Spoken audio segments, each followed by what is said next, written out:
You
are watching and listening to Chris and Leicester Till I Die TV on YouTube and your favourite podcasts. Right, Chris. Alrighty, good evening, good afternoon, good morning, good night, and of course, most of all, good day. How are you? It's been a while. I hope you. Well, I would say I hope you dry, because since I've been back, it's pissed down non-stop for 2 days. I was having to sort of peel my clothes off earlier to check I'd still got my white bits, which I still have. But it has been a while. And for you, Craig, because you said I hadn't got one, I had it here all the time. So welcome back. And Craig, I've got to say, Craig Gilbert, hi, Chris, hope you're well, had a nice break. You know what? I did. And Jamie's in. Jamie, how you doing? Hello again to you as well. It is LTID TV from Leicester Till I Die. Thank you very much for joining us. One show at the moment this week that we've definitely got booked is this one, which is Let's Talk Leicester. We're going to have a look at the start of the 24-25 season. I have a feeling this might just get a little bit heated. And I think we're going to have some disagreements tonight. And of course, whatever happens, it's all about opinions. And of course, mine's always right. Kate and Craig's are always wrong. But welcome along. Thanks for joining us. Don't forget, click that like button, smash the subscribe button. I have no idea what I'm talking about. It's too long. I should have had a warm-up show. This is Let's Talk Leicester.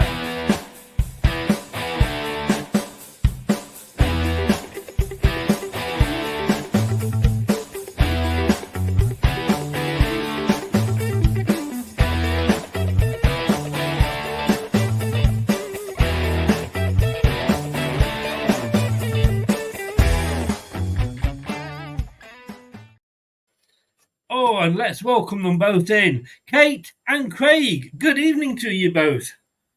Hello. How are we doing? I'm all very good, well. Chris. How much have you missed me? Oh, I don't think we've got time to put it into words, Chris, to be honest. Otherwise, we'll be here till midnight. Have a go. Have a go. I don't know. You know, I'm in no hurry. I'm not going anywhere. Just do have a go. Yes. No. Hang on. I have missed you very much. Yeah, I have missed you too, Chris. Here we go. Great. You know what? I'm going to take that because that's as good as it is going to get. Mike is in. Hi, Mike. How are you? I had a great time. And Spencer is in as well. Thanks for bringing these 3 points back, Chris. Look, I was watching from afar and I could see how bad it was going, and I thought something needs to be done. I'm on my way home. Let me bring 3 points back with me. And of course, what happened? I did. Well, let's get straight in there. The table is on that side just there, as you can see. let me come to you first of all. We'll go into it obviously in more detail as we get into the show. I'll start with you, Kate, because it's ladies first. Looking at the start that we had, I mean, we had Spurs, who, as you always say, are very Spursy, so there was a good chance of getting something. Fulham, Villa, probably one of our most difficult games. Palace and Everton. I can remember when those fixtures coming out, going, "That's not a bad start. We're going to get hopefully a few points from that." I didn't think we'd get as few as we did, which was 3 points from the 5 games. Yeah, I think probably the only one there that I think we could really rue the wasted chance would probably be Everton. I think the performance was really lackluster and not what we wanted or expected to see, particularly because it was at home as well. We just weren't at the races. We didn't start great. We obviously went down 1-0. But I think the other results, I mean, Fulham are now flying. We can see that they're now flying. They're doing really well. You've got Villa and Spurs in there. They're going to be the European spots. And Palace are everybody's bogey team. Most people get off a draw against Palace, and it was disappointing to throw away the lead. And then we finally got it over the line come hell or high water on Saturday. I mean, Craig, love your talk, by the way. You obviously were not thinking of me at all when you put that on. But look, Arsenal, I've got to say it was a free hit. Out of the big three that we've played, if you like, Spurs, Villa and Arsenal, the Arsenal one was, I don't know, it's a free hit as far as I was concerned. But were you not expecting more than 3 points from those first 5 games? I mean, had we got a points deduction, we would have been on minus. Well, we would have been on minus anyway, but we needed to make a better start than that. I think in previous seasons, maybe, but I had absolutely no expectations coming into this season. So, new manager brought in his own players. I think the interesting thing is, Kate, we were both at a pre-season event with Cooper, where he, and correct me if I'm wrong, quite clearly said, I'm coming into a club, I'm coming into a team, I need to adapt to them. I don't intend to make lots of wholesale changes. It just needs a few tweaks. I haven't seen that, so for me, that's the disappointing thing, that he's taken a team that had gelled together for a good 12 months, had a fantastic season, got used to winning, and then he's kind of dismantled it. And that's why I think the results have been disappointing, because this is a team that's only just learning to play together.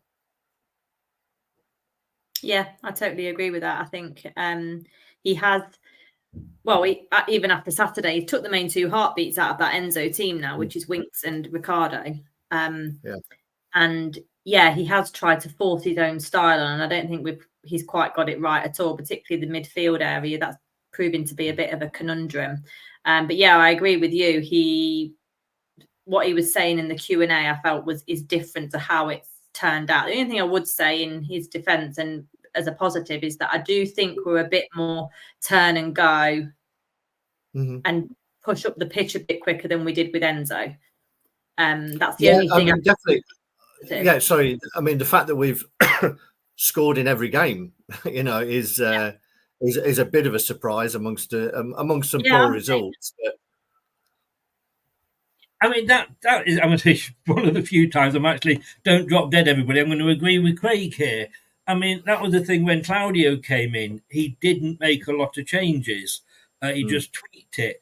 Now, the thing with Claudio was he had Craig Shakespeare there, RIP, of course, to sort of say, well, that, he can't do that and he can't do that.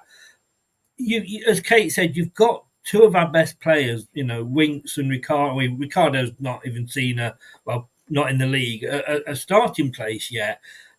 I mean, I'm going to talk about individual players later, but when we won the Premier League, that was, I think, Kate, on the back of what we'd created the season before with the Great Escape.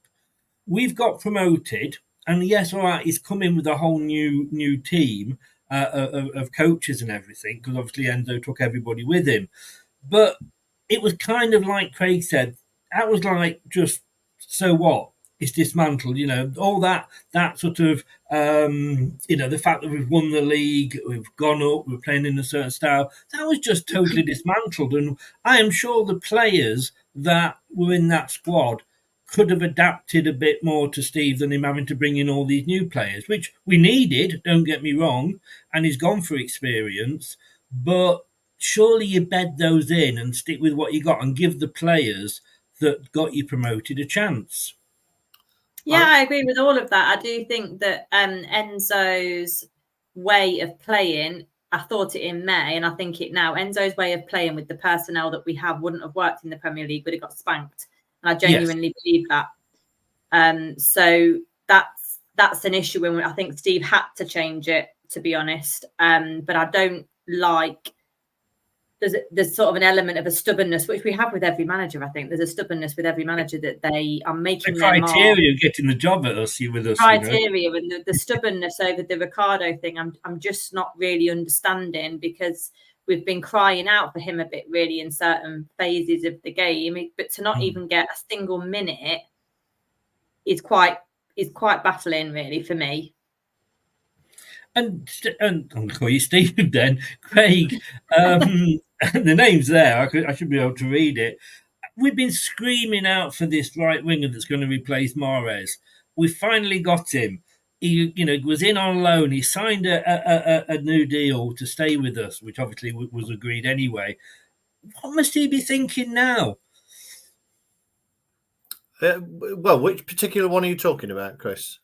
Fatawu.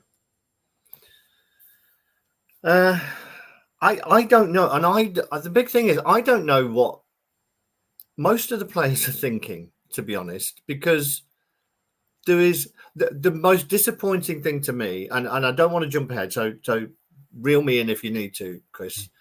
But I was talking with Scott about this after the game at the weekend, even though we'd won, and I didn't want it. I didn't want 3 points to paper over the cracks, as it were.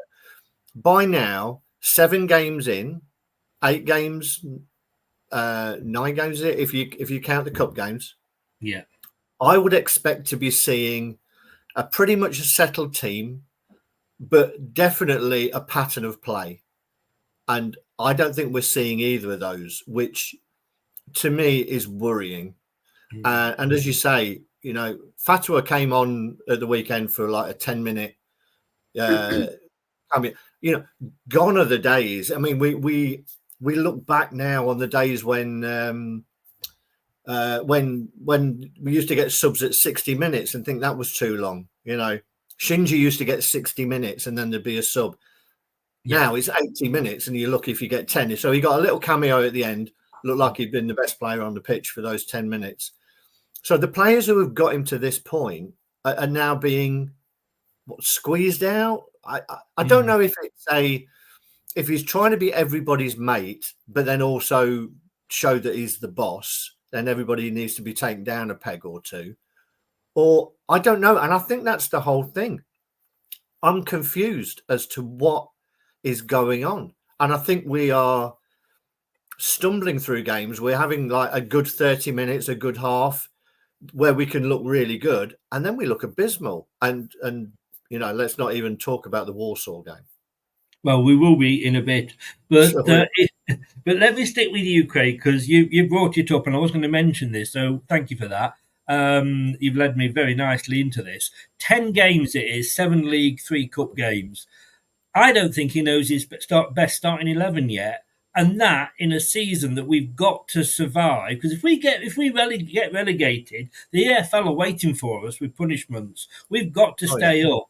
And look, I'm not saying at this point that Cooper should go, and as you know, Cooper was somebody I want. But I do not expect a Premier League manager who's had a full pre-season almost. I mean, he's had sort of 80% pre-season. 10 games into the new season, 20% of the league season has already gone, and he doesn't know his best starting 11 yet. That is criminal, isn't it? Yeah, and again, I was saying at the weekend, I'm not you know me, I'll support managers, you know, and I supported Brendan for probably far too long, and will speak up for managers. I'm not one for changing managers, but as you say, to not see how our manager wants to play, have that pattern of play, have, you know, at least 9 players that you know are going to start, and then you tweak depending on the game. I don't know what's going on, and it just looks to me like it's a guy who doesn't know what he's doing either, who looks happier working with youth teams and developing kids or whatever, because at this level, you know, I'm expecting to see more. He's not, I don't see any leadership from him. And the most criminal thing is he's not decisive enough for me in key moments in games, particularly that Bournemouth game. It didn't take you more than 10 minutes to know that we had lost total control of that game in the second half. And he did nothing. He did nothing to try and affect the changes that Bournemouth were making with their substitutions. Absolutely nothing changed other than we'll just try and grind this out. And that for me is a worry and highlights a lack of tactical knowledge, tactical bravery, anything that you want to call it. And for me, there's too many warning signs at the moment. And as you say, you know, we're not chucking him under the bus yet. No. But he got a win in Bournemouth. These next 3 games, for me, he will either survive or fall on. Well, come on, because I want to talk the Bournemouth game as well. It's like you said about papering over the cracks. But, Kate, I want to come up and point out what Rich has said here. Hi, Rich. How are you doing from United TV? And that's Man United, by the way, not Scunthorpe.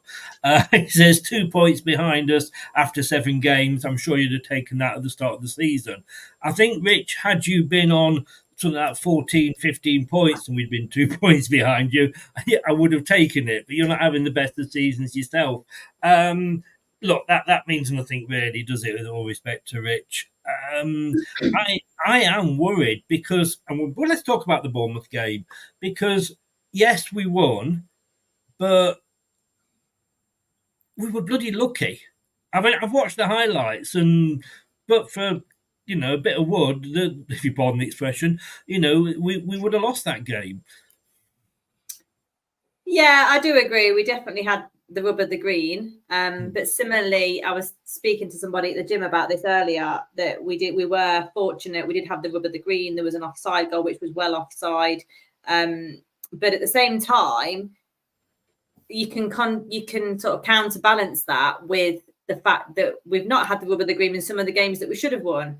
And that's just sport, isn't it? I don't think that's necessarily on Cooper as such, because sometimes he's done enough in games. We've played better this season and come away with a draw or a loss. And that's just how sport can go sometimes. So I think what I find a bit frustrating, and I'm not pro Cooper, but I'm not against Cooper particularly, is that we knew it was going to be tough in May. And it is tough, regardless of the manager. It would have been really tough with Enzo because he seems to be more stubborn. It's going to be ugly because we haven't got the personnel and we were restricted in the transfer window. And guess what? It's ugly and we were restricted in the transfer window. And I just think we're going to be outplayed in games at times because a lot of that team haven't had Premier League experience, particularly. So that to me is sometimes you've just got to win ugly. You've got to win ugly, and that's how people stay up in the Prem. And that's, that's not beyond expectation. What I'm saying is, in my expectation in May versus now, it's just been borne out. I'm going to stick my neck out here and say that I'm very disappointed with our start to the season. And whilst I'm not, you know, like you said, Craig, I don't want to throw him under the bus, but he has, as he was the manager that I wanted. We have had. We couldn't have asked for a better start if we'd picked it ourselves, to be honest with you. Throw Arsenal and Villa in there. Spurs, well, look at what they've been doing since their season started. But when you're playing the likes of, I know Fulham are doing well, but Palace, Everton, and Bournemouth, they are games that we should have been winning, not easily. That's probably disrespectful. But And I heard a lot of people say this, we've got Southampton, Forest and Ipswich and then Man United before the Chelsea clash. Is that Man United game on the 9th of November with those teams we've played, is that when you would start then to question him if we've not got more points on the board? Can I just jump in there quickly before Craig answers that? So Palace, Everton and Everton and Bournemouth. Those three fixtures. We didn't ignore Fulham. They're a seasoned team and they're 8th. Okay. Palace, Everton, and Bournemouth. We didn't lose any. So, what my question to you is, Chris? What amount of points out of those 3 games would you have been happy with? Well, we've got 3, 4, 5. I would have hoped for minimum of 6. All right, we're nearly there. I grant you, but those points that we dropped against Palace when we were 2-0 up. And Everton, who, let's be honest with you, on past seasons are one of the worst teams, those dropped points could be the difference between us staying up or going down. So what's your expected points tally? We got 5 out of 9 in those 3 fixtures. So what would you have expected? Out of those 3 fixtures, those are 3 that I would have had us down for, and I've probably predicted, and I know I'm doing bad in the prediction league, but I would have probably predicted that I would have wanted 9 points from those 3 games, presuming that we would lose to Spurs, Villa, and Arsenal. Fair enough. I think that's very ambitious. I just think, at the start of the season, I always used to do this, and I don't know whether you would do it or Craig does it. The start of the season, when you see the teams come out, you think, right, well, that's a win. Oh, yeah, totally. But I think you're a bit naive to think that everybody goes to Selhurst Park and comes back with 3 points, regardless of a 2-0 victory, how it transpired when we were 2-0 up. But I think that's quite naive to think you're going to go to Selhurst Park and come back with 3 points, because not many people do that. But should teams be going to Selhurst Park, going 2-0 up and then losing and drawing 2-2? No, but that can just be the rub of the green. I mean, look at Spurs at the weekend. Happened against Brighton. But it happens. It does. Yes, it does. But like I say, we've got to get this sorted because, and I can say, and this is a guy that had most of the pre-season. Completely messed up with the pre-season games. They were absolutely awful. I can't believe I paid 30 quid to watch that boring shit that he delved up for us in those 3 games. And he still hasn't got it right 10 games in. He does not know what his best starting lineup is. As Craig said, he's dismantled a team that should have been high on confidence, having won the second tier, and dropping probably our most experienced player. And yes, look at the players that he's brought in. Let me come to you on this one, Craig. Edouard, Ayew. I mean, yes, they've got the experience. I get that. But those are the players that you should be bringing on at the end of the game when you're holding on for a draw or you're holding on to your win. Yeah, I mean... If I said to you at the start of the season, Craig, Fatawu would be playing Ayew. You'd have laughed at me, wouldn't you? Yeah, I wouldn't be playing him where he's been playing him, to be honest. And I'm a little bit worried about whoever's doing the Leicestershire live scoring, who gave Ayew an 8 in that game as well, to be fair.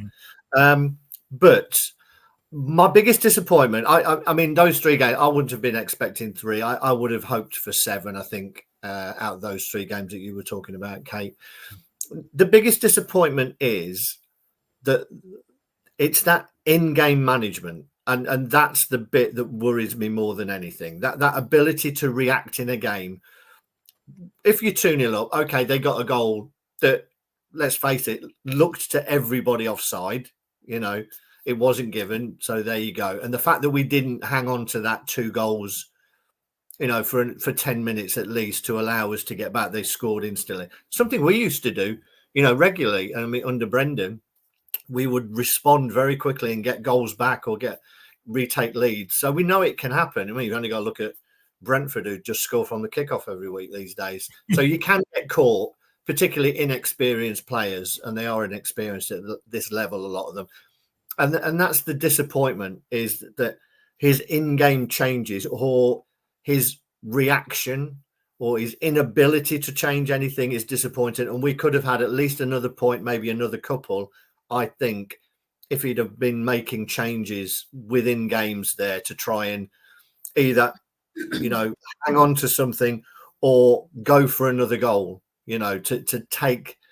I don't think he's not brave enough. One of the biggest disappointments as well is that he went nearly all of the close season and into the transfer window saying we don't have enough creative players in the middle of the pitch. And then he gets creative players and then he doesn't use them.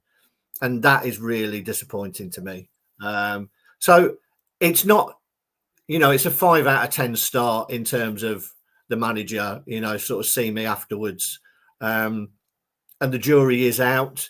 It could have been better. It could have been a lot worse. But it's aside from the results, it's the things I'm seeing that make me a little bit concerned.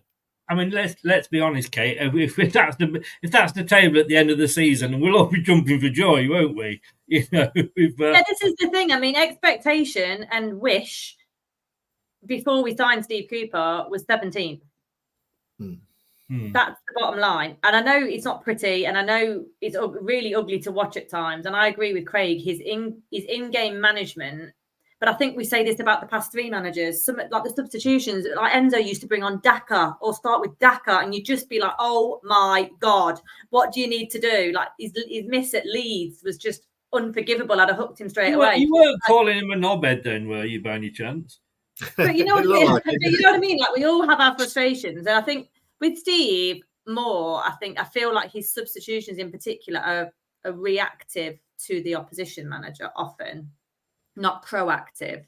And for whatever reason, I think me personally, I don't think that not everybody agrees with me on this, but the problem, which is the bottleneck situation and the thing that's stopping the flow, is Wilfred and Didi. And I won't back down from that because he cannot play the ball. He's took Winks out and now we've won. And I feel like he won't put Winks back in now because we won without him. But Winks looks so rubbish because he's not got any outlet with Wilf being so poor on the ball. He was poor on Saturday, Wilf. Like really, really poor for me. Second half especially. People ran past him. And I know he's got these amazing stats and all of that because our other players' stats on assists are so poor. But he is very reluctant to do anything with Wilf. And it doesn't take a magician to work out he is not a natural in that position, and we have got better players to put there. And we're missing a box-to-box midfielder because we've not signed one. And that's some work that he'll need to do. But yeah, I share the frustration totally. But my balance inside of it is, what would you expect? And if you wanted 9 points there from those 3 games, that would put us level after 7 games with Spurs. Think about that. It would put us. Like realistically, that is beyond expectation, right? 7 games to be level with Spurs. Well, yeah, but Spurs are having a bad season. I mean, let me say it back at you then. That would put us level with Nottingham Forest. No disrespect, Luke, who's in, and come on, they're I say no disrespect, Luke, but they're a team that we're not saying that they're an all right team. But yes, you can say we should be level with Spurs, or should we have been level with Spurs? Like Rich said earlier, 2 points behind Man United, but Man United having a shit season. It would put us level with Nottingham Forest. It's all right saying that these people are having a shit season. All we are bothered about is 17th. That was completely the MO in the summer. Yes. And had we had the start that Southampton have had, and look at the teams they've played, they've had a lot tougher games than we have.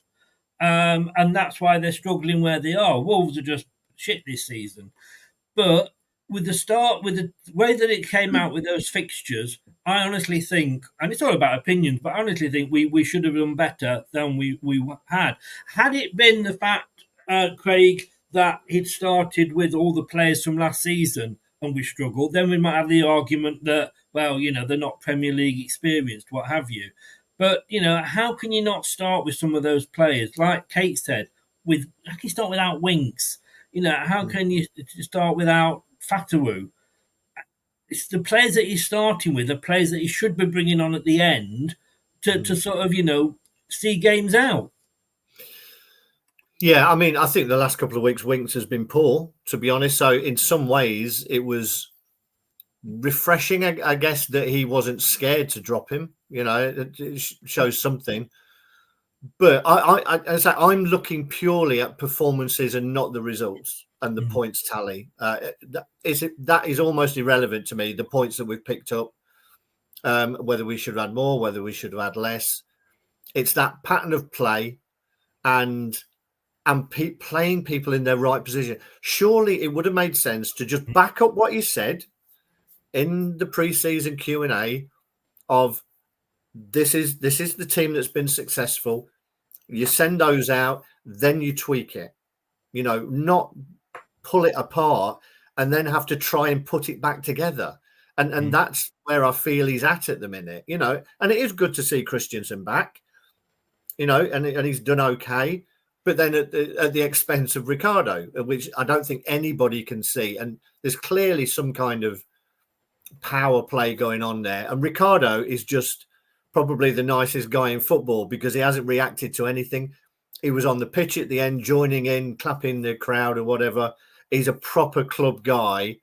And in some ways, I wonder if Cooper is using him because he knows he's the guy who won't kick up a fuss. That he can do this to try and stamp his own authority in it. And it becomes one of those stubborn situations where he's not going to change it now. You know, the more the crowd call for it, the less he's likely to do it. He could have played Ricardo against Bournemouth after 55 minutes in half a dozen positions, and he would have been better than the players who were on the pitch. But he didn't get on the pitch for 1 minute. And there's something going on, and that just makes me question. As I say, I'm looking at the in-game stuff, the team selection, the substitutions, what's going on in the game, the pattern of play, the relationships between players, the fact that certain players are arguing with each other. Forget the table, forget the results, forget the points. Look at what's going on the pitch, and that's where my concern comes from.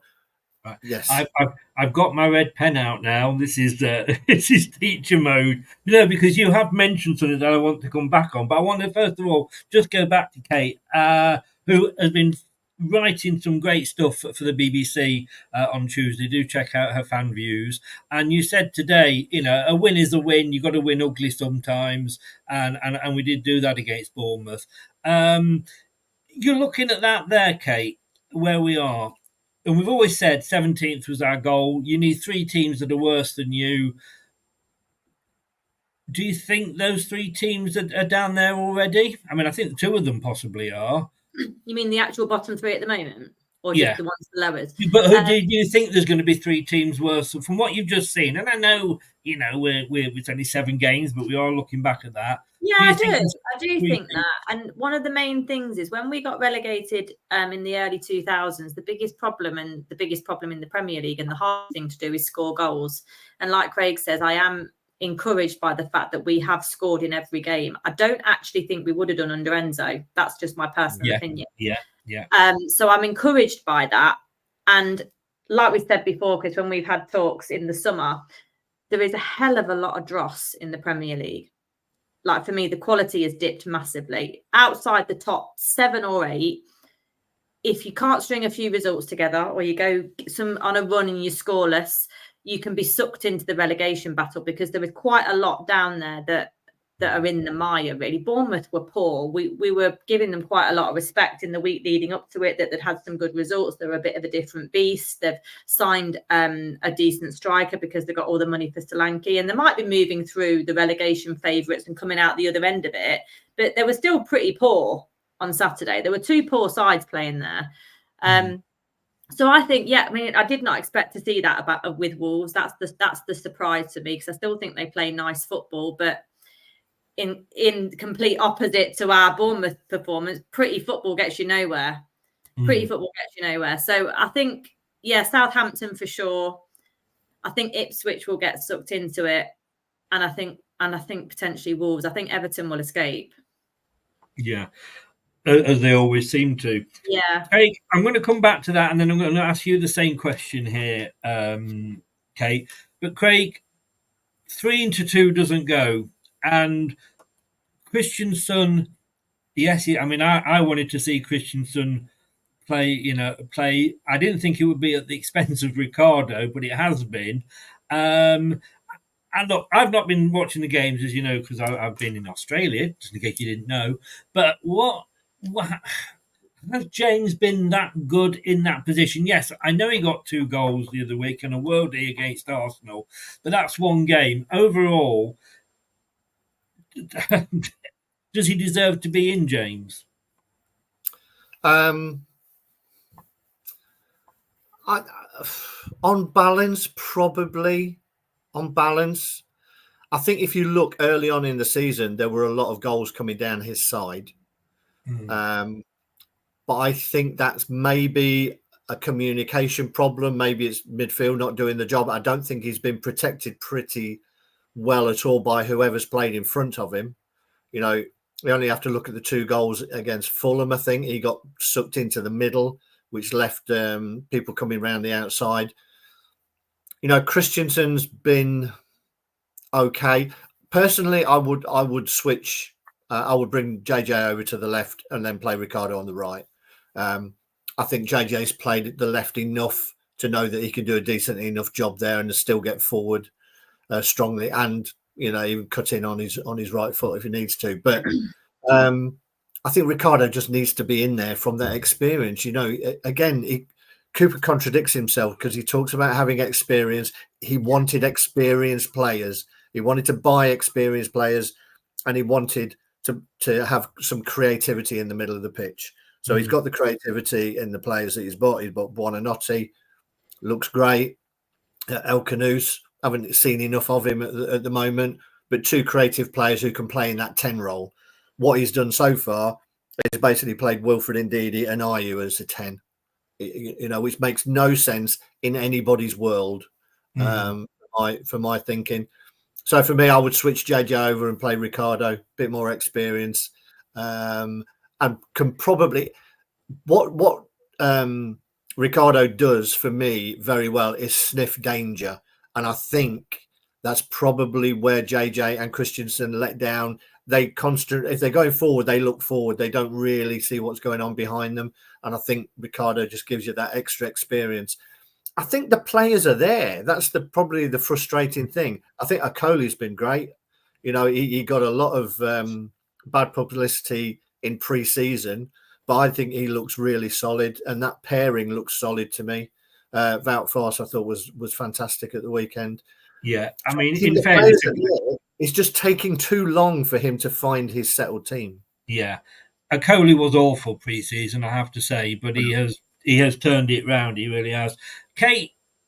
James, I mean, I always liked him on the left. A few games when I saw him go over to the right. I know when he played Southampton last season. 2 seasons ago. He just wasn't, to me. I prefer him on the left. Would you agree with that? Would what Craig said there? James on the left, Ricardo on the right. But that would that's then leave what I would like to Christensen. see. Really, that's what I would like to see. Or even, if you still really want to keep the fullbacks as they are, then I would put Ricardo instead of Wilf, because I think he took on that role really well at Ellen Road last year. I think Ellen Road was pretty much the best performance of Ricardo last year. He was absolutely phenomenal and just completely bossed that midfield, because he can be a box-to-box midfielder if you want him to be, but he's got the defensive nous, and also he's got an attacking, you can smell blood. He'll just go for it and take the opportunity. Like, he's got the Portuguese in him. I think he can score goals, and I don't think that's utilised enough. So yeah, that's what I'd like to see. But just in terms of JJ, I think he had a really rough start of the season. I think from when I went to the Emirates the other week, first half in particular, obviously we were borderline pathetic, but first half in particular, JJ's body language was really worrying. I felt like he looked a bit exasperated, a bit in despair, a bit like, how the hell am I supposed to cope with this? Because I feel like he's constantly overloaded, and more because I think Buonanotte that game was so poor off the ball. He's amazing with it, but he doesn't offer a lot if you're not in possession. So JJ was constantly backs against the wall, and the same thing happened on Saturday. But I feel like JJ is getting used to it, which isn't necessarily a good thing, but he is getting used to being overloaded to the point where Fast was calling across to the bench asking for help. Because he was getting overloaded. And I feel like JJ's learning a lot. He's learned a lot in these half a dozen games or so. But I'd love to see, JJ and Ricardo. And I think having Ricardo there would draw the quality out of Winks as well. Yeah, I would agree. Let's stick with the midfield then. Tell me what your midfield would be. You don't want Wilf in there. Who would you have starting in midfield? Who would I have starting in midfield? Well, if you're gonna keep the existing fullbacks, I'd put Ricardo there personally. If not, I'd have Winks and Skip, and probably push forward with more attacking players. So have Buonanotte, potentially Ayew. Yeah, you could muck it about like that. Really, I think I'd put Ricardo in the middle if you were going to keep your fullbacks. But if not, then I'd definitely play Winks and Skip together. I think they tick quite nicely. Skip is more further forward for sure, and then I'd put a bit more attacking, particularly at home. I think Wilf does have a place. I don't think he's not completely needs to be banished, but he is perhaps more the defensive outfit when we've got our backs against the wall, like at the Emirates. I think it was probably the right thing to play him at the Emirates. But when you're at home, I think the link-up play is so jilted and restrictive and slow because he's not a ball player. So I mean, we've only seen a bit of this El Kanous. He doesn't look supersonic at the moment, but I'd try and push forward with those players and play Ayew as well. So well, we used to say this, didn't we, about Iheanacho? How can players impress and look good when they're only getting 10 minutes here and 5 minutes there?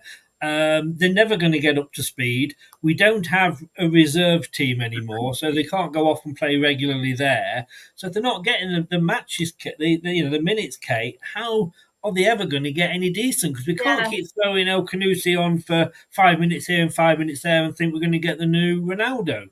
Yeah, absolutely. And I suppose the more pertinent one, which is something we've been talking about for God knows how long, is Will Alves. Like, when are we going to utilise players like him? We against Tranmere, I thought he looked brilliant, and he came on for like 20 minutes, and he looked a bit like Buonanotte. Like, he's really comfortable on the ball, he's attacking, he's forward, he's progressive, and he's 19. Like, he's not going to be a world beater at 19, but it's now or never, isn't it? Otherwise, we ship him out on loan or sell him. Yes, yeah. Craig, we've mentioned Buonanotte.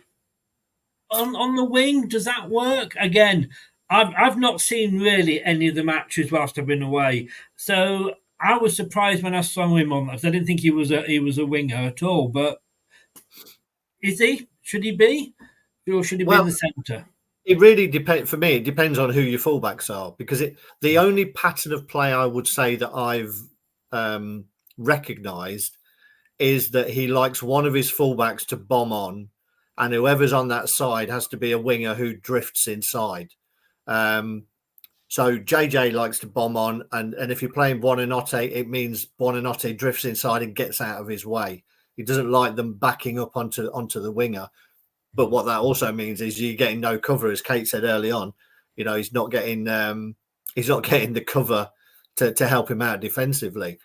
I mean, from a midfield point of view, I don't like this idea of two defensive mids, but I think in the season that we're going to be up against, it probably makes sense. So yeah, I think it's a great idea to put Ricardo in there.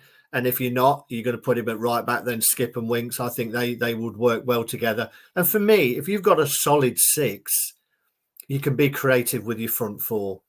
So you play a proper number 10, play your two wingers. And for me, if you're going to play Ayew, you play him instead of Jamie.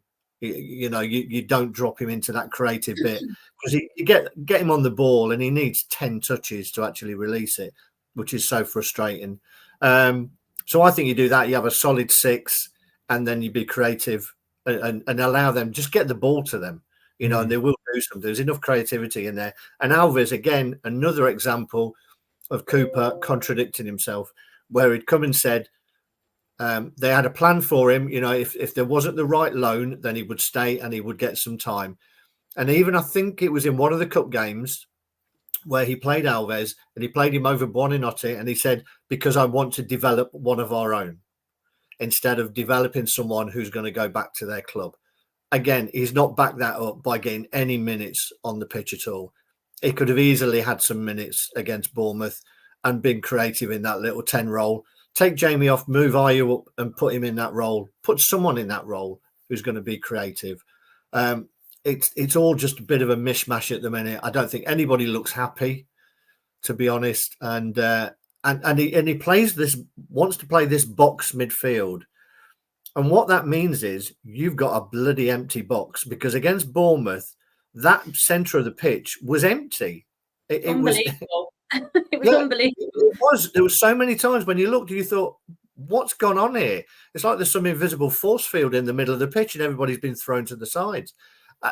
There's something not right. He hasn't got it now. If that's his idea, if that's how he wants to play, when we come up against the good teams who know how to utilise midfield really well, we're going to be in a lot of trouble.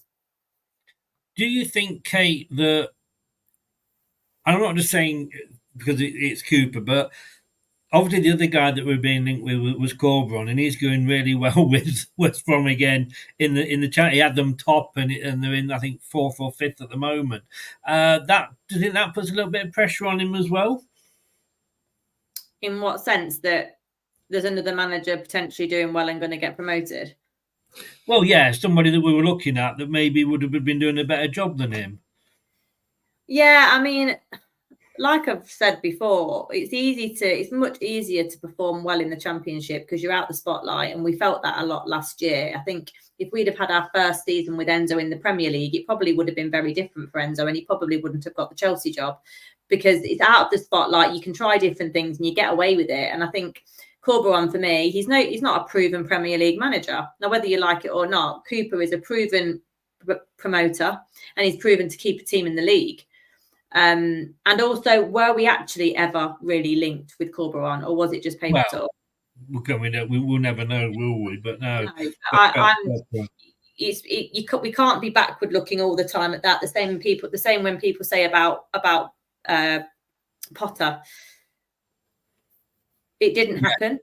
If he comes back and says yes or whatever, if we need him a third time, I'm not really interested, to be honest. You don't ask a girl out 3 times. Why are you asking a manager if he wants the job 3 times?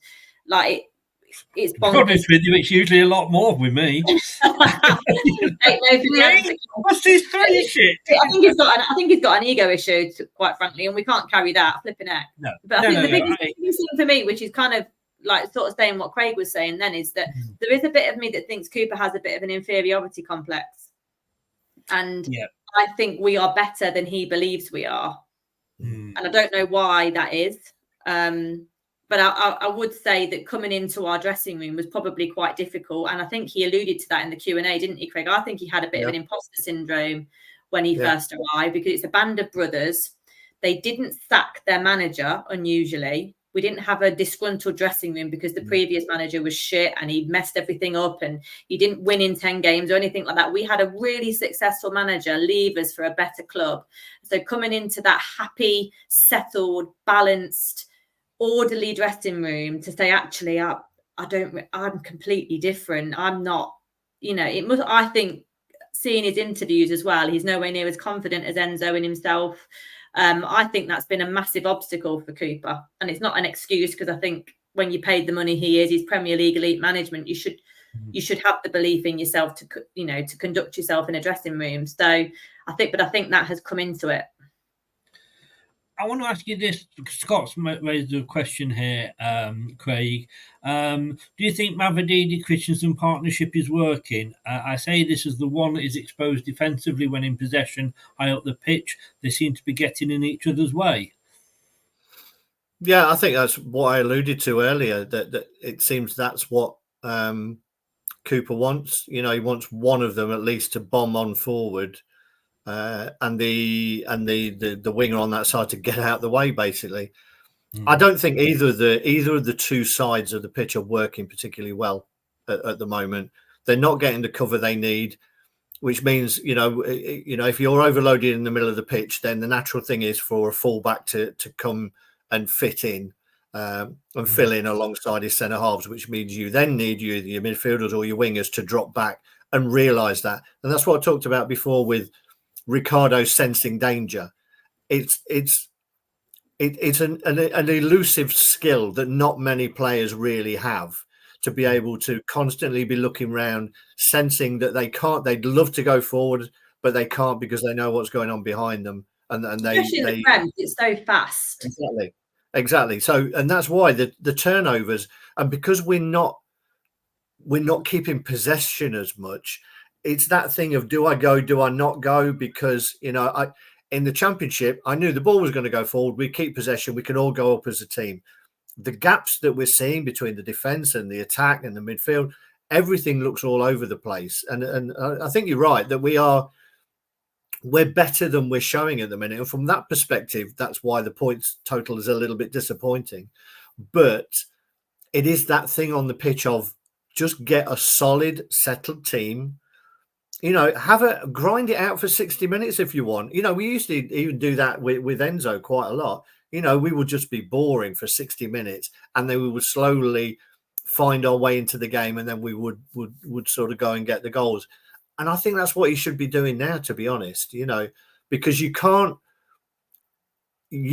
get behind in a game by more than a couple of goals, because we're not the team that can come back, I don't think, against most teams.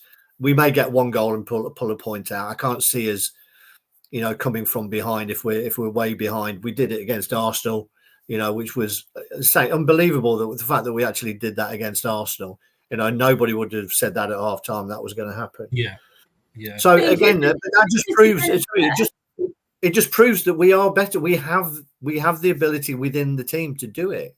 But in Cooper's defence, there we haven't, apart from Arsenal, we haven't been more than a goal down, have we?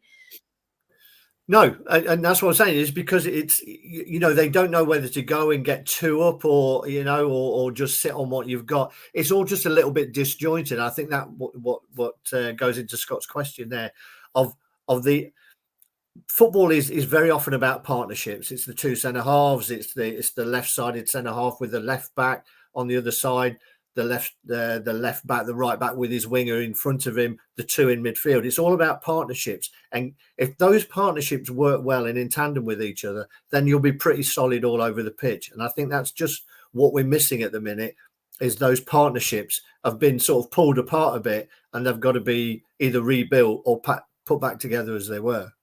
I think the only one that's been established and looks quite good is Fass and Okoli. And that probably shows a bit, because we are defensively a bit tighter in that central area. There's not a lot going on elsewhere with the partnerships, but I think they're the best one out there, aren't they?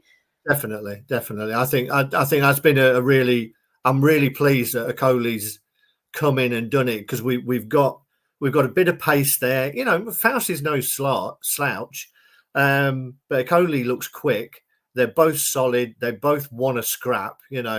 I can't wait to see them come up against Haaland, to be honest. Chris as well. Chris always says Vestergaard's 5'10" when he jumps in the air. At least Okoli is actually higher than his actual standing height when he jumps. Exactly. Let me ask you this then, Kate. Talking about Vestergaard, have we missed his? We've not missed his pace. We've not necessarily missed his height. Have we missed his passing ability? I mean, he signed a new 3-year contract, but I haven't been Faye's biggest fan. I haven't been Okoli's from pre-season, but as you say, that both those players have, to be honest with you, really, really impressed me. And I don't think Vestergaard, unless it's an injury or a ban, is going to get back in that starting 11. No, I don't think so. And that was the summary of us last year when we were asking the question, would you re-sign Vestergaard? And what was sort of the pinnacle of that conversation was that the answer was sadly no, because even though he was awesome last year, he was exemplary. It's how he conducted himself on the pitch. He took his role really seriously. Enzo must have pulled him from the depths of despair with his footballing career and how he felt. And he was absolutely monstrous for us last year. But we all said and concluded that you just can't get round the pace issue. You just can't get round it. No matter how much training you do, you can't get quicker. And his is so bad and so low compared to others that we do miss out on some of his attributes, but I don't think it's a gaping hole and you think, oh, I wish we had Vestergaard in, because I think Okoli and Fass have done more than okay. Fass isn't my favourite. He's got a calamity in him, and sometimes you look at the midfield and Fass is there, and you're like, what the hell is Fass doing out there? He can go wandering for sure. But you've got to give credit. Look, you know my feelings on Vestergaard. I loved him last season, and I think he'd had a bad shout up until then. But one thing I'd add, Chris, just before on that, I think I know a few passes went astray from Okoli at the weekend, but I think he's a decent passer of the ball, and he looks to play it into midfield. So I don't think you've lost a great deal there, because I think Okoli has got that in his game. I think where he's come from, they're encouraged to pass. And I've seen enough in the games I've seen so far to say that he is someone who is comfortable passing it out if he's got the players in front of him. Staying with the defence then, Craig. Scott asks, does Kate or Craig think Cody will get many minutes, and is he in front of Vestergaard in the pecking order, or being fit? Go on, Kate. I think he is in front. I think he is in front of Vestergaard, because I think, to be honest, I think we some of the leadership. I think Craig talked about the leadership thing earlier. We've not got leadership, I think, in Cooper yet fully, but I don't think we've got any leaders on the pitch, and we haven't for a couple of seasons, to be honest. We've not got that person who sort of says. I think when I listened to one of the Leicester podcasts last week, I think Matty Piper said last week that Leicester haven't got that guy. Like when Trossard was on the back post and ended up causing chaos and that heartbreak at the Emirates, there's no one on that pitch says, sod what the manager says about zonal marking, you have to stay on that guy because he is trouble. There is nobody saying that on the pitch, and that, I think Cody can bring that, but he's going to be so rusty now. We've let a really good asset rust last year, and it's come back to bite us, I think. But then who do we drop, Craig? Who do we drop for what? If we're going to bring Cody in? I don't think we are. I mean, we're talking about, I don't think he will be dropped to bring him in. I think he'll be in ahead of Vestergaard if he's rotating or there's an injury or a suspension. I don't think there's any other way that those centre two get changed. All right, let me reword it then. Let's say, for example, one of them gets injured and it's out for a couple of weeks. Cody would be my choice to come in over Vestergaard. And let's say he does well, we keep a couple of clean sheets. Is he then automatically dropped for one of those two to come back in, or does he keep his place? It's a tricky one, isn't it? Because you know, manager always saying that nobody owns the shirt. You know, you've got to earn the right to be in it, and if you play well, you keep it. But there's certain areas of the pitch where relationships have to be formed. The two centre halves and the goalkeeper as a three, for me, is integral to whatever goes on. Then the two in front of them. And I think you have to have a favourite pairing, and you have to believe in that pairing and trust in it. And yet, if you get injured or suspended, someone will come in and play it. But when they're fit, you've got to have a favourite too, for me. I think Cody would come in over Vestergaard, not necessarily from a pace thing, because I don't think either of them are particularly quick. Not from a passing thing, because that would be Vestergaard, but just from a voice of experience and someone who can knit the rest of the back four together. Because he is always talking, you know. I mean, I go back to the pre-season last year when he played at Northampton, and he was yapping the whole time, even in that. So, yeah. So for me, he would be the guy who would step in. You made a very good point there. Nobody owns the shirt. Kate, Harry Winks was dropped for the first time as a player without being injured or being banned by Steve Cooper. And it's saying here, I'm just reading a write-up here on the Mercury, and he said it was Cooper making a point that anybody can be dropped and you should be kept on your toes. I mean, surely you I get what he's saying, but I mean, surely if he's your best player, and look, Winks is a fantastic player. Wasn't at the game, but I was surprised that he didn't start. You can't be doing that, can you? No, but I think that Leicestershire Live article is incorrect. I don't think he was doing it to keep Winks on his toes. He openly said afterwards that he felt which we all feel, the midfield is the problem. The midfield is why Leicester aren't ticking. Everything round the outside is okay. It's not super, but it's okay. But the midfield is the problem. And he said he wanted to change things in the midfield, make a small tweak to see what happened. And he got the solution that he wanted. He got a win.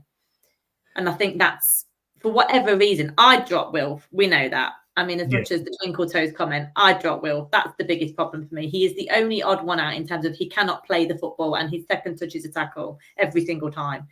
But he wanted to change Winks for whatever reason. I don't know whether he thinks Winks is too stagnant because he does operate that like 10-yard area. I don't know, but it's a worry now that we won without him. But yes. I don't think it was to keep him on his toes. I think it was to try something. And he probably looks at stats and sees that Wilf's stats are really good.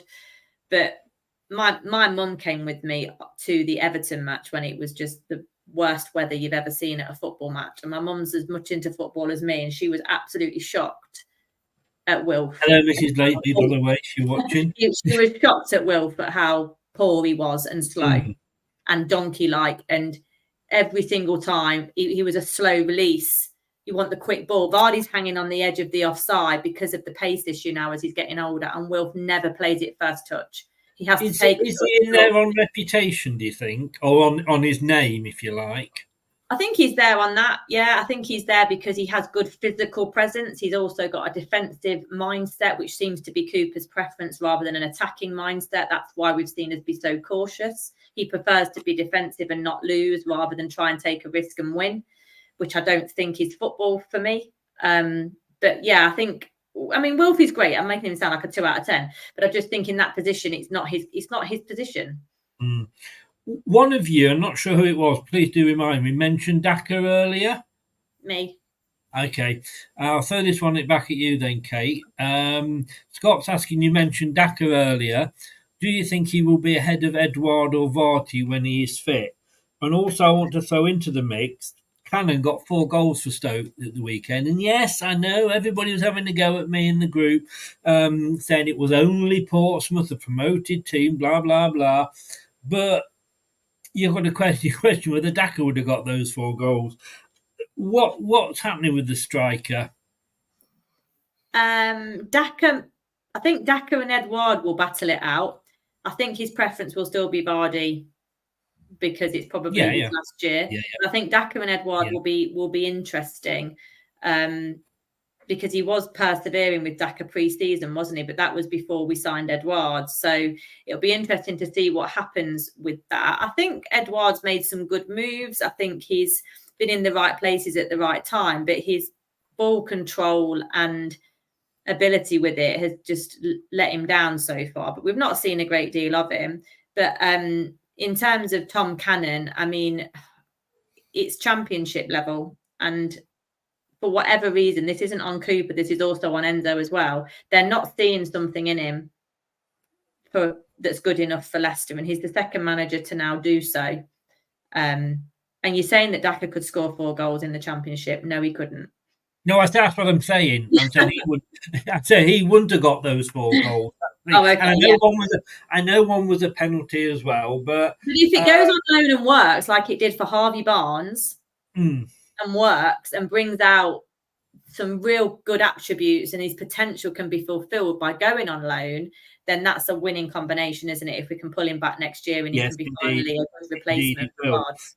But Craig, would you have sort of signed Edouard or Ayew, who are first positions or strikers, and let Cannon go? Or would you not have maybe kept the young, keen to impress, fire in his belly Cannon? Because, to be honest with you, Edouard and Ayew, neither of them actually have got me excited as signings.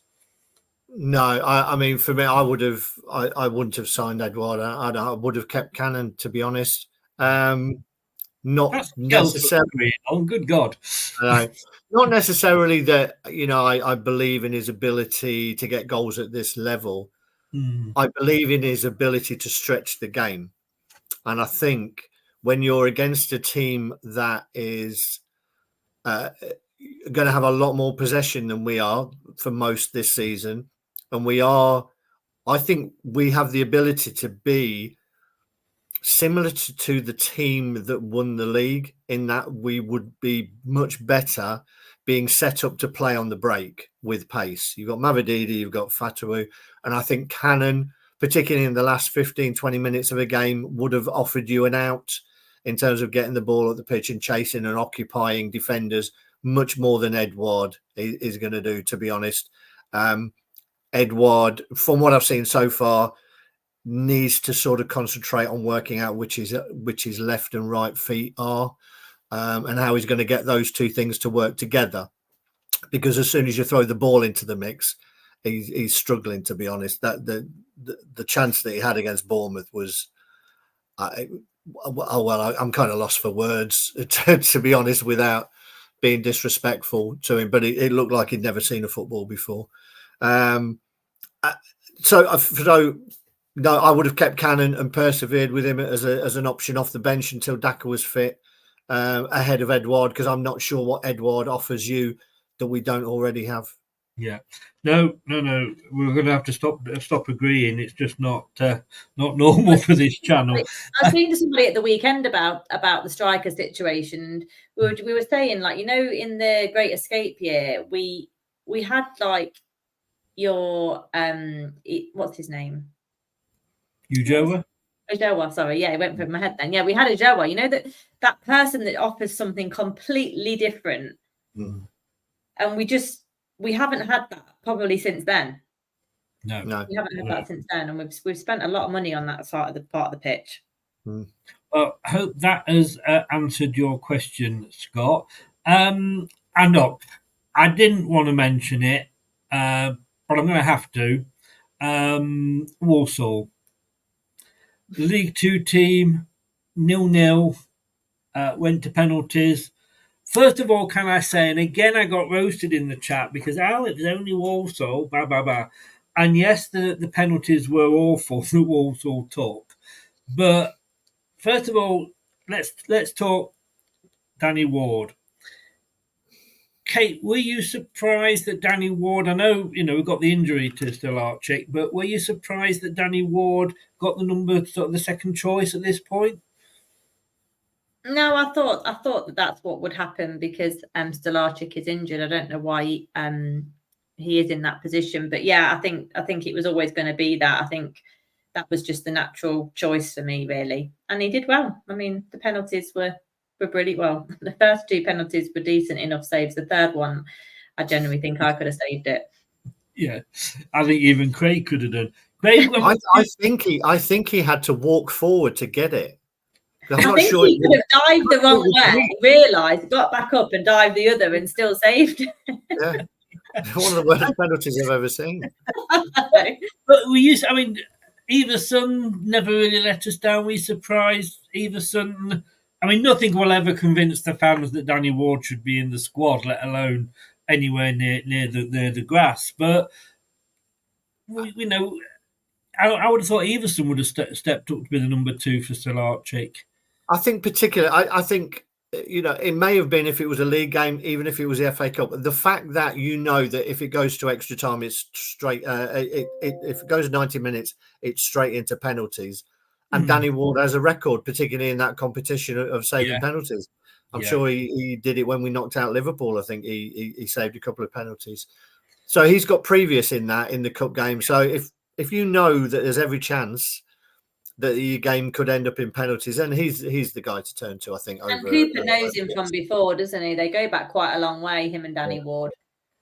Yeah, I'm really pleased for him because, like I say, I think he took a lot of stick that he didn't deserve, as bad as maybe he was. Like I said, I don't think Gordon Banks would have done very well in that position with that defence in front of him. Particularly with one eye. Well, exactly.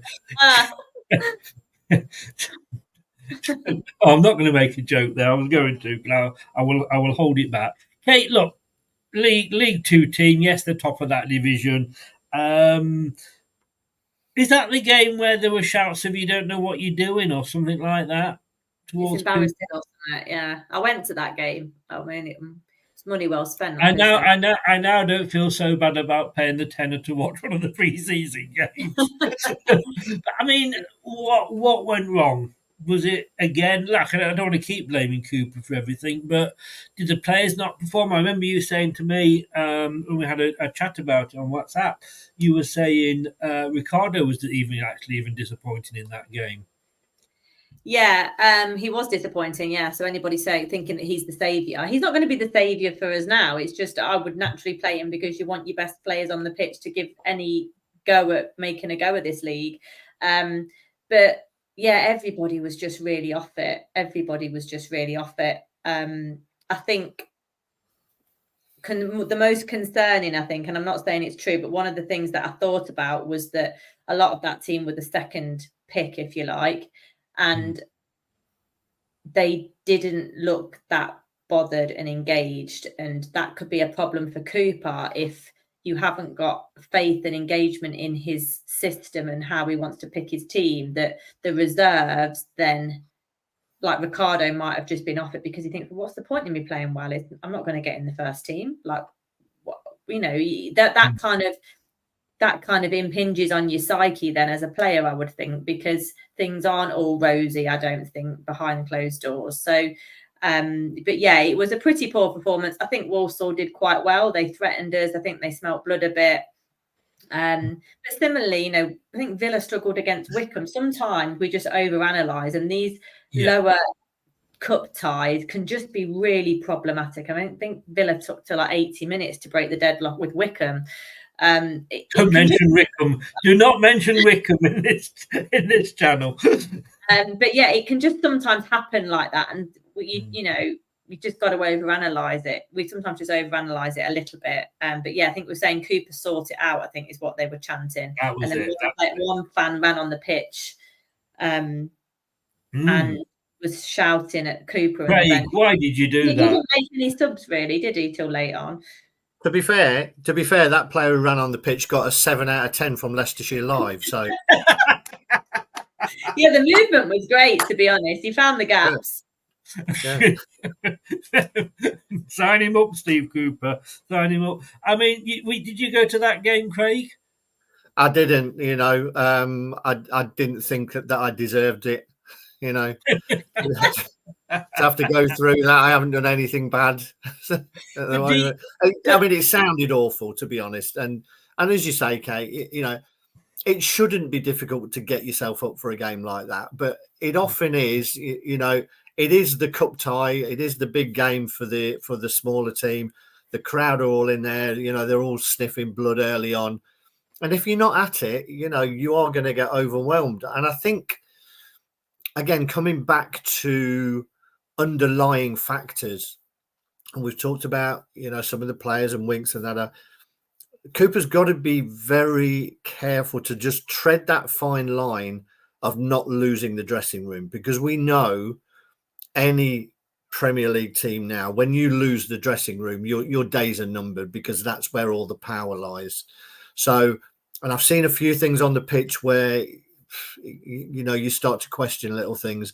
But as the cup game, the fact is we played badly, we got through it, and now it's two pretty poor teams playing each other. I'm going to say that because we can't, as Kate said, we cannot overanalyze it, Craig. A win is a win. It doesn't matter if we won 6-0, we'd still be through to play Man United the next round. Yeah, I mean, how often do we get this though? Because it's almost like the pressure is put onto the players, because you make wholesale changes, and then it's just made into that. Here's an opportunity for the players to show me that I'm wrong, that I'm not picking them. That the crowd have been baying for certain players, so there's so much that goes on for those players, almost getting into a point where, no, this is my chance, I've got to do something. So almost they start playing for themselves a little bit, and you stop doing the little simple things that make you look like a cohesive team. And that doesn't really work when you're trying to play as a team.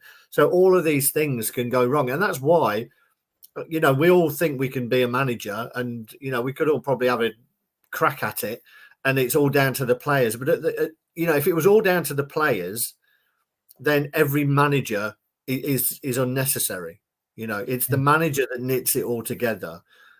So putting that pressure on those players by making so many changes, I don't think it's all necessarily always a good idea, particularly when you're trying to build these cohesive units, a back four or a midfield. Sometimes you just want to play them as often as you can so they can learn to play with each other and not make too many changes. But we got through, and that's at the end of it. That's it, isn't it? Yeah, I mean that's the thing. Like I say, 6-0 or through on penalties, we're still through.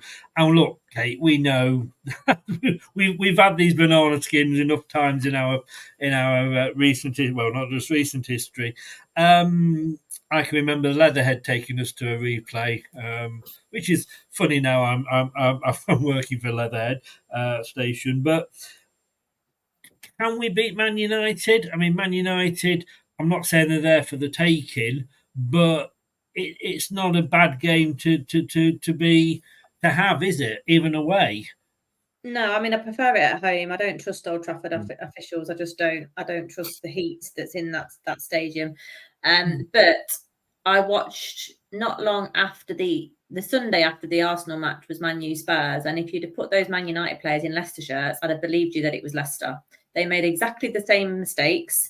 They were just as poor in possession. The passing accuracy was terrible, and it was like a team that had never met each other before at times. They were absolutely woeful, and I did think that'll be an interesting cup tie now.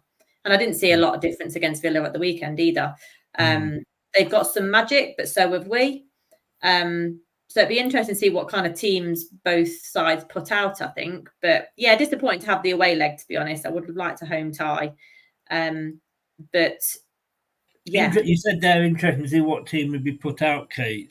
Does Cooper make a lot of changes, or does he go with his strongest team? I think it depends what's happened in the league. I think if we've got a few more points on the board in the league, he might be tempted to put some of the first 11 in. I don't think he'll go all out, but he might be tempted to put some of the first 11 in, I think. Would you, Craig? Again, I agree. I think it depends on the state of play as to where we are, whether we got some points in the bank. I mean, the Man U is interesting because as it stands at the minute, looking at the team that they put out at the weekend, Ten Hag could make 10 changes and make that team stronger because I don't know what he's doing. When you go into it, you think, all right, my best centre-half pairing here is Maguire and Evans, where you've got Dillett and I couldn't believe that. Yeah.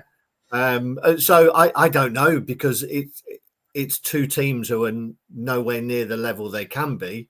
The table's showing that, to be honest. Man U looking a mess. To be honest, who knows? He may not even be there by the time we play Ten Hag, to be honest, because any more performances and he'll be out. But yeah, if we've got some point, if we've got another 6 points, then he may be seeing it as an opportunity. Because what you don't want to do is go and get hammered. And we know Man U can do that. They can be awful and then turn up in a cup tie, and then it almost saves a manager's job. That's happened so many times. Alex Ferguson. That trigger game.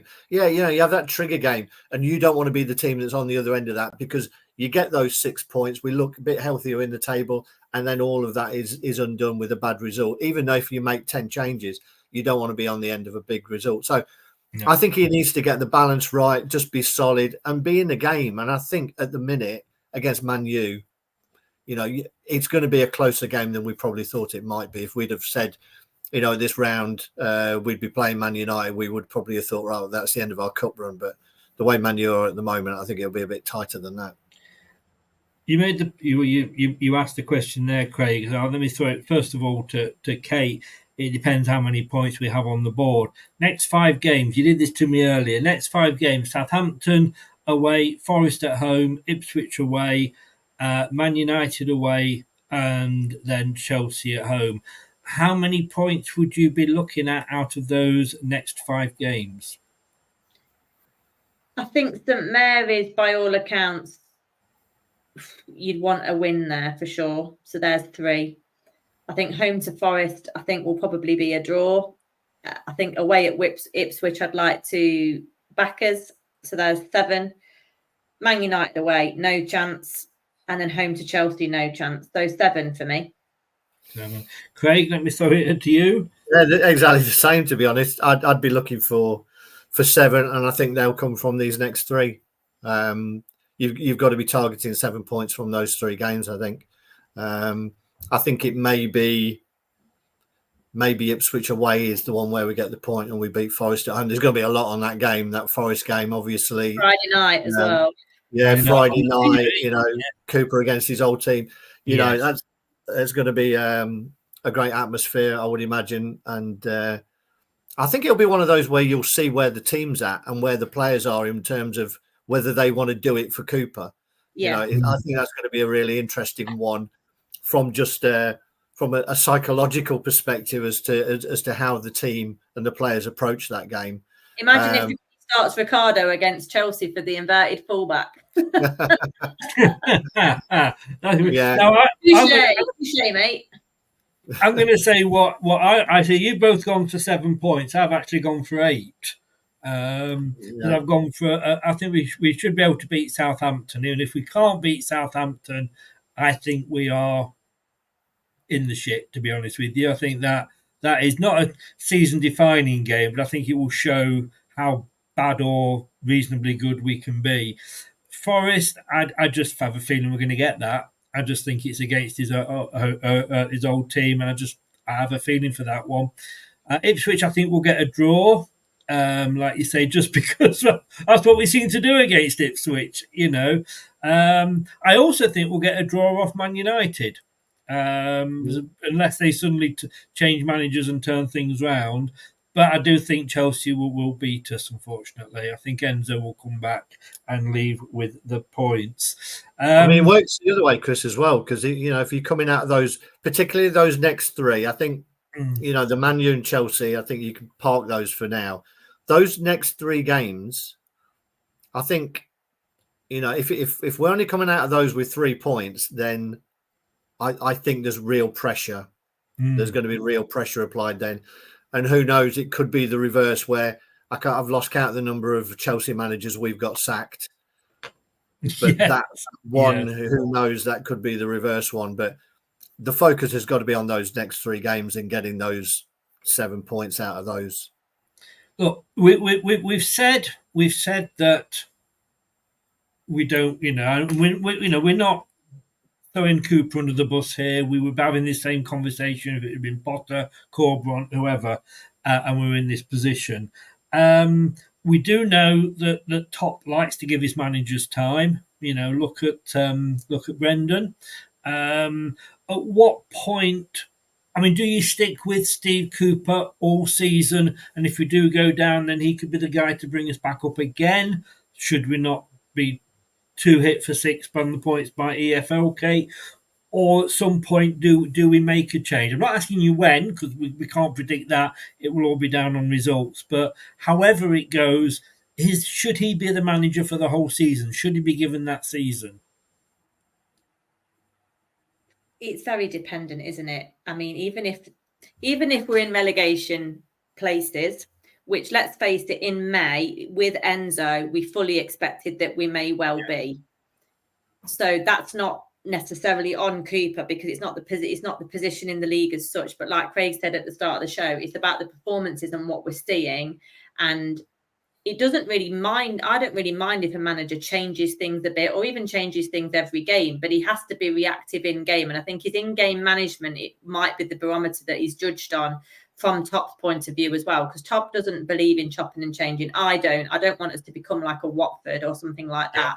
So I think Top's intention is to keep him for the whole year, but he will constantly have his nose to the ground on the player happiness, because he's always at the training ground, and whether he thinks he's actually getting the best out of those players, and the camaraderie and the engagement in the process and belief that this way of playing can work. Even if it means you're in the bottom 3, you know, like Pearson, for example, was under massive pressure in that Great Escape season. We'd not won for such a long time. And then I think he accidentally almost stumbled on the 3-5-2 and it turned things around and we looked magnificent. So Top is definitely willing to persevere. He persevered way too long with Brendan, but I think that was more the checkbook issue. Whereas I'd like to think we're not in that predicament with Cooper. So yeah, the barometer is the in-game management, I think, and the responsiveness and proactivity that he can show. Same question thrown at you, Craig. I mean, I pretty much agree. The only thing I would throw into that mix as well is the relationship between the players and the manager. I think if that shows like it's going to fracture, then we don't have the money to go and buy a new team. And so the only way that you go is you end up changing the manager. And I think that's really important. I think Top takes a lot from those senior players.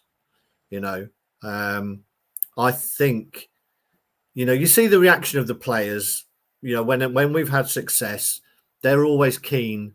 And I know we've lost some of the Schmeichels of that. They're always keen to make sure that Top is part of that. And that relationship between the players and the upper echelons of the club, I think is key. And if that starts to fracture between the players and the manager, I think that could be a tipping point. Even Vardy's going to have something to say, isn't he? And he's very well respected. Exactly. Vardy's not a troublemaker. Vardy's not a troublemaker in the dressing room. He's quite the opposite, but he is Leicester blood. Yeah. And he will always put the club first. I've just literally written that down on my card, Top and Vardy. I mean, do you think Top was using Vardy to gauge what's going on in the dressing room, or do you think he'd know anyway? I'd be surprised if there's not conversations going on. You know, you can't spend that much time together and not have conversations. And it would be foolish, I think, of Top to not use the players to just gauge their opinion, because he will only see, you know, what's going on at the training ground and what's going on the pitch. He won't be in the changing room. He won't be party to those conversations that are going on day in, day out, and the overall mood. Because we know, as we alluded to before, most Premiership teams have a squad of players who are talented enough to stay in a division. It's the manager that knits it all together. So if that starts breaking down, then you've got a problem. And I think the players always respected Pearson, and that's probably why they kept battling on, and they found that way because there was a collective to want to try and find a way to get results. And the performances were good, weren't they? Even in the Great Escape season when we were losing by one goal often, the performance exactly. was there. Yeah. And that's, as I say, that's the biggest worry for me, is if the players don't buy into what Cooper's trying to do, then it's going to cause a problem. Guys, it's been interesting. Thank you very much. I want to ask you one last question, the same question to both of you. Got Southampton coming up in a couple of weeks after the international. We've got another bloody international break, God only knows. One change you'd make to the team, Kate? Christensen off, JJ left back, Ricardo right back. And same to you, Craig. Assuming Winks is starting. Then he do one. Very typical woman. Give her one if she wants to. Give an inch, take a mile. Exactly. Craig, one. One. Yeah, but football doesn't work like that. You can't just take one player in and replace him with someone else. It doesn't work, you know. It doesn't have to be a player. It can be formation, or it can be anything. Oh, just one change, Just one change, yes.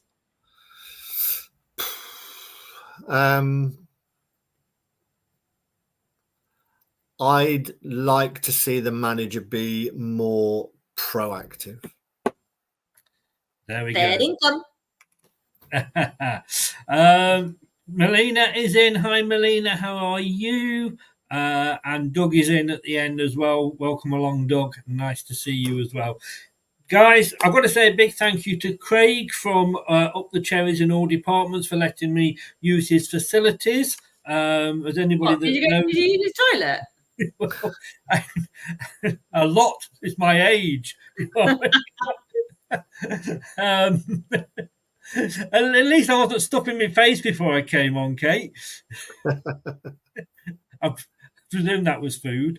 But look, thank you both. Thank you both very much. Thank you to Craig, like I say, for letting me use his StreamYard. Next show hopefully will be coming via a new system due to StreamYard's pricing policy. Craig, how can people find you? Just find me on Twitter, X, whichever you want to call it, at Craig Bird. And Kate? I'm on Twitter as well at Kate Blakey40, and I've also done an article today on the BBC Sport Leicester page, so have a read. Winning ugly. Winning ugly. Wayne's gone, Ricky P in. And Wayne, cheers for an interesting listen, guys. You are welcome. Thank you both very, very much. Weekend off. We'll be back on Thursday evening, hopefully, with the aforementioned Craig from Up the Cherries in all departments, with our two fans down the pub. So that could get very interesting. Thank you very much. And let's hope things can only get better. Take care, guys. Thank you very much. Bye. Cheers. Bye all. Bye-bye. Thanks for watching. These videos are tremendous. You better like them too, or I'll be back. This podcast is proud to be part of the TalkSport Fan Network. TalkSport. Powered by fans. That will conclude this evening's entertainment.